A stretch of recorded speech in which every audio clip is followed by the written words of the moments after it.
Hello and welcome everyone. मैं हूं लालिमा और आज की इस वीडियो में मैं सॉल्व करने वाली हूं कुछ question based on quant, reasoning and English. और ये जो तीनों टॉपिक हैं बहुत ही important and commonly asked topic हैं। आप चाहे किसी भी एग्जाम की प्रिपरेशन कर रहे हैं उसमें इन तीनों टॉपिक से रिलेटेड क्वेश्चन पूछे ही पूछे जाते हैं। तो आज का ये जो वीडियो है बहुत ही इंपॉर्टेंट एंड यूजफुल होने वाला है। साथ ही साथ आप इस वीडियो को पूरा देखिएगा क्योंकि मैं बीच बीच में आपसे कुछ ट्रिक्स एंड फॉर्मूलाज भी शेयर करूंगी जो आपको इस टाइप के क्वेश्चन को सॉल्व करने में हेल्प करेंगे। So without further delay let's start it. हमारा जो पहला क्वेश्चन है वो है the difference between the compound interest and simple interest on sum of 25,000 at 12% per annum for 2 years. Okay, तो यहाँ पे आपको प्रिंसिपल दिया हुआ है, रेट ऑफ इंटरेस्ट दिया हुआ है और जो टाइम फ्रेम है वो 2 ईयर्स है। एंड बेस्ड ऑन दैट हमको डिफरेंस निकालना है between compound interest and simple interest. तो आपको जब भी इस तरीके के क्वेश्चन आए तो आपको एक फॉर्मूला याद रखना है and this is the general formula. Only thing कि इसमें आपका जो principal and rate of interest है वो फिक्स्ड होना चाहिए। ओके, तो यहाँ पर जो आपका compound interest and simple interest है दोनों में जो आपका प्रिंसिपल है एंड जो रेट ऑफ इंटरेस्ट है वो फिक्स्ड है। ओनली क्या है, टाइम फ्रेम आप चेंज कर सकते हैं। तो यहाँ पे टाइम फ्रेम कितना है, 2 ईयर्स है। और ये जो जनरल फॉर्मूला है आपका किसी भी ईयर के लिए एप्लीकेबल होगा। ओके, तो यदि डिफरेंस 2 ईयर्स का है, 3 ईयर्स का है, 5 ईयर्स का है, 100 ईयर्स, किसी भी ईयर का जो डिफरेंस है वो आप यूजिंग दिस फॉर्मूला निकाल सकते हैं। ओके, तो यदि हम इस फॉर्मूला का यूज करें तो डिफरेंस क्या आ जाएगा, यहाँ पे प्रिंसिपल है आपका 25,000 into rate of interest is 12, so 12 by 100 and यहाँ पर ये स्क्वायर है so I'll write it twice, so 12 by 100 and यहाँ पर जो n है वो है 2, so 2 n minus 1 is 1 divide by 2, so 2 से 2 कट हो गया। यहाँ पर 2 0 3 0 25 का यहाँ पर 5 टाइम्स, यहाँ पे 2 टाइम्स एंड 2 6 जा, सो ये आ गया 30 इंटू 12। तो आप यदि इसको फर्दर सॉल्व करेंगे तो ये आ जाएगा 360। Okay, so based on this principle amount and rate of interest 2 years का जो डिफरेंस होगा compound interest and simple interest में वो होगा 360। तो आप इस जनरल फॉर्मूले को याद रखिएगा and using that you can solve such kind of questions. यदि हम क्वेश्चन नंबर 2 की बात करें तो यहाँ पर लिखा हुआ है the average of 50 numbers is 38 if two numbers 45 and 55 are removed what will be the new average. तो यहाँ पर आपको कोई फॉर्मूला यूज करने की जरूरत नहीं है, you can solve it using simple logic. तो यहाँ पे टोटल नंबर है 50 जिसका एवरेज है 38, सो टोटल वैल्यू कितनी हो जाएगी 0 0 1900। ओके, ना उसमें से हमको 45 एंड 55 रिमूव करना है तो ये टोटल हो जाएगा 100। तो यदि 1900 में से 100 रिमूव किया तो ये हो जाएगा 1800। ना यदि आपके दो नंबर रिमूव हो गए तो आउट ऑफ 50 यदि मैं दो नंबर रिमूव कर दूं तो कितने बचेंगे 48। और आप यदि इसको फर्दर सॉल्व करेंगे तो ये जाएगा 37.5। तो आपका ऑप्शन नंबर ए हो जाएगा राइट आंसर। क्वेश्चन नंबर 3 की बात करें तो a man covers 360 kilometre at a speed of 45 kilometre and return at 60 kilometre per hour. Okay, so find his average speed for the entire journey.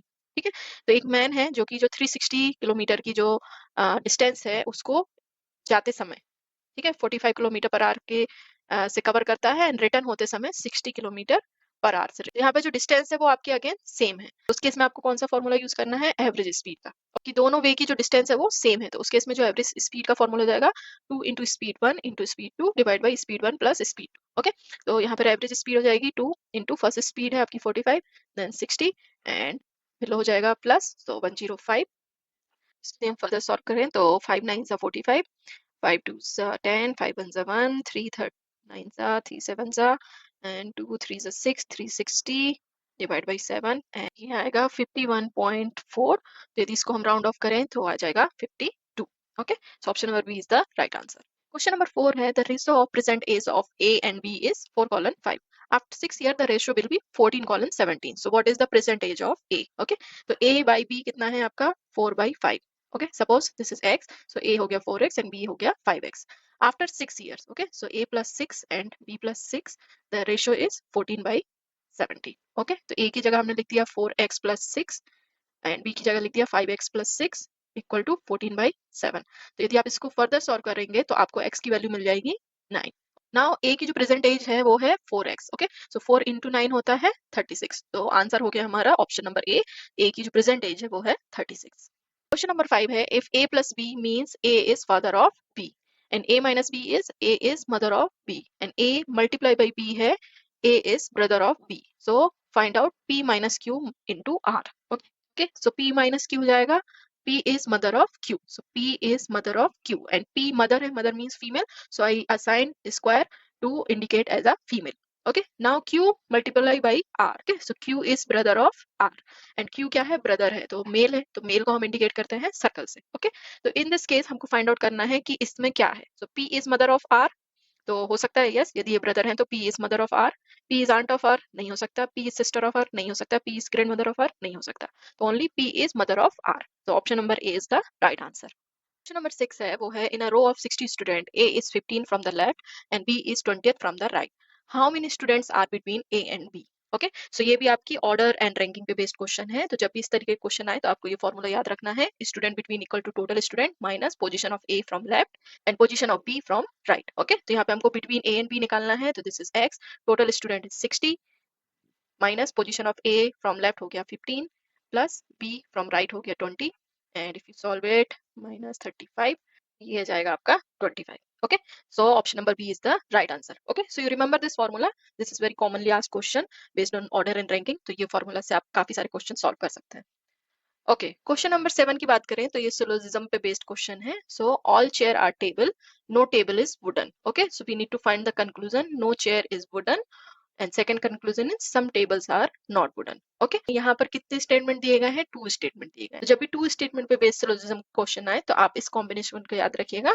तो यहाँ पर क्या है, ऑल एंड नो है। सो ऑल प्लस नो क्या होता है, हमेशा नो होता है। यहाँ पे क्या हो जाएगा, all A is B and no B is C. So इस केस में क्या आंसर आएगा, no. So no A is C. Okay, तो हमको यहाँ पे ए बी बी सी इस पोजीशन को आप ध्यान रखिएगा। ओके, तो यहाँ पे क्या है, देखिए चेयर क्या हो गया आपका ए, टेबल हो गई बी, यहाँ पे टेबल क्या है बी एंड वुडन क्या हो गया सी।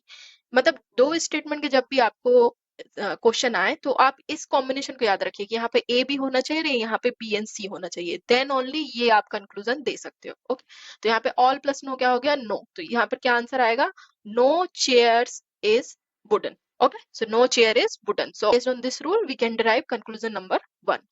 नाउ सेकंड देखिए, सम टेबल्स आर नॉट वुडन। यहाँ पे टेबल एंड वुडन है तो मतलब हमको स्टेटमेंट नंबर 2 का यूज करके इसको कंक्लूड करना है। So no table is wooden means itself की no table is wooden. Okay, this is table and this is wooden. तो यहाँ पे सम टेबल के स्टेटमेंट देने का कोई सेंस नहीं। तो इस केस में हमारा जो कंक्लूजन नंबर 1 है only that follows, conclusion number 2 को हम नहीं बोल सकते हैं क्योंकि ऑल टेबल ही वुडन नहीं है, तो सम टेबल का कंपेरिजन का कोई सेंस नहीं है। ओके, तो इस केस में आपका option number A is the right answer. Question number 8 की बात करें तो यह है चूज द करेक्ट यूजेस। यहाँ पर देखिए each of the each of the each of the का यूज किया गया है।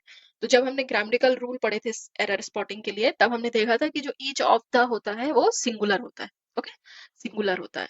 तो आपका जब भी सिंगुलर सब्जेक्ट होता है तो वर्ब भी आपकी सिंगुलर होनी चाहिए। तो ईच ऑफ द बॉयज तो सही है पर वर यहाँ पर गलत है। क्यों, क्योंकि ईच क्या होता है, सिंगुलर होता है, तो जो वर्ब आनी चाहिए वो भी सिंगुलर आनी चाहिए। तो वर्ग के कारण ये गलत हो जाएगा, each of the boys was, तो ये करेक्ट हो सकता है ईच ऑफ द बॉय। तो यहाँ बॉय इटसेल्फ सिंगुलर है तो उसमें से ईच कैसे आप चुनोगे, तो यहाँ पे भी ये इनकरेक्ट है। क्यों, क्योंकि यहाँ पे बॉयज आना चाहिए था। And each boy were, again each boy मतलब singular and were means plural verb, तो ये भी गलत हो जाएगा। तो आपका only option number B is the right answer. तो ईच ऑफ द क्या हो गया, आपका सिंगुलर सब्जेक्ट है एंड जब भी आपका सिंगुलर सब्जेक्ट हो तो जो वर्ब होती है वो भी सिंगुलर होनी चाहिए, इसलिए option number B is the right answer. 9 की बात करें, so fill in the blanks, hardly had I reach the station blank the train left. Okay, तो ये कंजक्शन पे बेस्ड क्वेश्चन है एंड अगेन हमने कंजक्शन पेयर के बारे में बात किया था हमारे लास्ट वीडियो में। जो कुछ वर्ड्स होते हैं वो हमेशा पेयर में आते हैं। एग्जाम्पल के लिए जो हार्डली वो हमेशा व्हेन के साथ आता है। ओके, तो आप इस कंजक्शन पेयर को याद रखिएगा, इससे आपको काफी सारे क्वेश्चन को सॉल्व करने में हेल्प होगी। क्यों, क्योंकि कुछ वर्ड हमेशा पेयर में आते हैं। ओके, तो यहाँ पर क्या यूज हुआ है, हार्डली, तो हार्डली किसके साथ आता है, व्हेन के साथ आता है, तो आपका ऑप्शन नंबर ए हो जाएगा राइट आंसर। क्वेश्चन नंबर 10 की बात करें तो ये भी एरर स्पॉटिंग पे बेस्ड है। So neither of the two brothers have arrived yet, तो ये भी सेम थिंग है। नीदर क्या होता है, आपका सिंगुलर सब्जेक्ट होता है तो आपका जो वर्ब हो वो भी सिंगुलर आनी चाहिए। तो यहाँ पे जो हैव है ये प्रॉब्लम क्रिएट कर रही है, तो यहाँ पर हैव को हैज होना चाहिए था। तो option number D is the right answer. We need to correct this have into has. Number 11 है, if the sum of the digit of two digit number is 12 and the difference between the number and the number obtained by the reversing the digit is 18, so what is the number? Okay, so sum of the digit of a two digit number is 12. Okay, तो इस type के question में आपको सिर्फ option पे ही focus करना है, आपको अपने रैंडमली कुछ नंबर नहीं चूज करना, आपको जस्ट ऑप्शन में देखना है। तो सबसे पहले देखिए कि क्या ये जो ऑप्शन में नंबर दिए गए हैं इनका सम 12 हो रहा है, तो 5 + 7 12 हो रहा है, 9 + 3 भी 12 हो रहा है, 8 + 4 12 हो रहा है, 6 + 6 12 हो रहा है। ओके, तो सारे ऑप्शन आपके एक तरीके से लाइन के हिसाब से करेक्ट है। Now the difference between the number and the number obtain by reversing the digit is 18। Okay, तो जो भी ये नंबर दिया है एंड यदि इस डिजिट को रिवर्स करें तो उनका जो डिफरेंस है वो 18 आना चाहिए। इसमें यदि मैं ऑप्शन नंबर ए को चलूं तो 57 एंड 75 का जो डिफरेंस होगा वो कितना आएगा, 18 आएगा। सिमिलर वे 93 एंड 39 का जो डिफरेंस है ये मोर देन 18 आएगा, तो ये तो नहीं हो सकता। एंड 84 एंड 48 का जो डिफरेंस है ये भी आई थिंक मोर देन 18 आएगा, तो ये भी नहीं हो सकता। एंड 66 एंड 66 का जो डिफरेंस होगा वो 0 आएगा, तो ये ऑप्शन भी नहीं हो सकता है। तो इस केस में हमारा जो ऑप्शन नंबर ए है 57, this is the right answer. Okay, so 2 digit का सम है वो 12 आ रहा है, द नंबर मीन्स 57 एंड जो रिवर्स नंबर है 75 उसका डिफरेंस 18 आ रहा है। सो what is the number, so 57 is the number. अब हमारे जो क्वेश्चन नंबर 12 to 15 है, एक ग्रुप ऑफ क्वेश्चन है। तो these question are based on the following arrangement, study the arrangement carefully and answer these question. Okay, तो यहाँ पे एक अरेंजमेंट दिया गया है एंड यदि आप यहाँ पे ऑब्जर्व करो तो यहाँ पे कुछ स्पेशल कैरेक्टर हैं, कुछ अल्फाबेट्स हैं, कुछ नंबर्स हैं। तो ये अरेंजमेंट एक तरीके से combination of special character, numbers and alphabets है। ओके, तो इस पे बेस्ड हमको क्वेश्चन को सॉल्व करना है। तो क्वेश्चन नंबर 12 है, how many such symbols are there in the above arrangement, each of which is immediately followed by a number and also immediately preceded by a consonant. तो यहाँ पे देखिए क्या बोला गया है, फॉलोड एंड प्रिसीडेड। तो हमें ऐसे सिंबल फाइंड आउट करने हैं विच is immediately followed by a number and immediately preceded by a consonant. Okay, तो ऐसे सिंबल हैं। तो फॉलोड क्या होता है, फॉलोड हमेशा पीछे आता है। ओके, फॉलोड मतलब कोई मुझे फॉलो कर रहा है, मतलब कोई पीछे आ रहा है। ओके, तो फॉलो में क्या आना चाहिए, नंबर आना चाहिए, और प्रिसीडेड मतलब जो मुझसे आगे हो। ओके, तो आगे क्या होना चाहिए, सिंबल के कॉन्सोनेंट होना चाहिए। तो सबसे पहले देखिए कौन कौन से सिंबल है। तो पहला सिंबल है डॉलर, तो डॉलर के आगे कोई कॉन्सोनेंट है नहीं है, तो ये incorrect. Now at the rate, so at the rate के आगे कोई कॉन्सोनेंट है नहीं, ये ओ क्या है, वॉवल है, तो ये भी इनकरेक्ट। नाउ हैश, हैश के आगे कोई कॉन्सोनेंट है, जे, यस ये करेक्ट हो सकता है। And followed by number, yes, तो this pattern is correct. Okay, now next symbol is question mark, so question mark के आगे कोई कॉन्सोनेंट है नहीं, क्यों, क्योंकि यहाँ पे नंबर है, तो ये भी इनकरेक्ट। और कोई यहाँ पे सिंबल है नहीं है। ओके, सो टोटल 4 सिंबल थे जिसमें से सिर्फ एक ही पैटर्न है जिसमें सिंबल के आगे कॉन्सोनेंट है एंड फॉलोड बाय नंबर। तो यहाँ पे how many such symbol are there, so only 1, so option number B is the right answer. Okay, तो आप हमेशा याद रखिएगा फॉलोड मतलब जो कि बाद में आता है एंड प्रीसीडेड मींस जो कि हमारे सामने है। ठीक, okay, question number 13, so same arrangement है। सो क्वेश्चन नंबर 13 है, if we remove all the vowels in this series then which of the following element will be seventh from the right hand। okay, तो ये हमारा left hand है, ये हमारा right hand है and we need to remove all the vowels. So vowel कौन कौन से होते हैं, A E I O U. Okay, so just remove those thing. So Q D H L O, just remove this. Then P J B U, remove this. Then R M 6 I, remove this. A, remove this, and E, remove this. Okay, so we have removed all the vowels. Now from the right side, which of the following element will be 7th? Okay, so this is first, second, third, fourth, fifth, sixth, seventh. Okay, so R is the 7th from the right end, so option number A is the right answer. Okay, question number 14 is, which of the following alphabet is third to the right of the one which is 7th from the left end? Okay, read it again, which of the following alphabet? Okay, they mention alphabet, यहाँ पे ना तो आपको numbers देखना है ना ही symbols देखना है। Okay, only we need to focus on alphabet. This is left, this is right, and यहाँ पे alphabet में आपके consonant and vowel दोनों आएंगे। तो सबसे पहले left hand से 7th alphabet देखते हैं। तो 1 2 3 4 5 6 7। Okay, so J is our 7th from the left hand. Now उसके right side में third alphabet को देखना है। तो third alphabet हो गया 1 2 and 3. Okay, so R is the third alphabet from J in right side. Okay, so option number B is the right answer. तो आप यहाँ पे केवल अल्फाबेट को फोकस करिए, यदि आपने नंबर्स एंड सिंबल को भी काउंट किया होता तो आपका आंसर रॉन्ग हो जाता।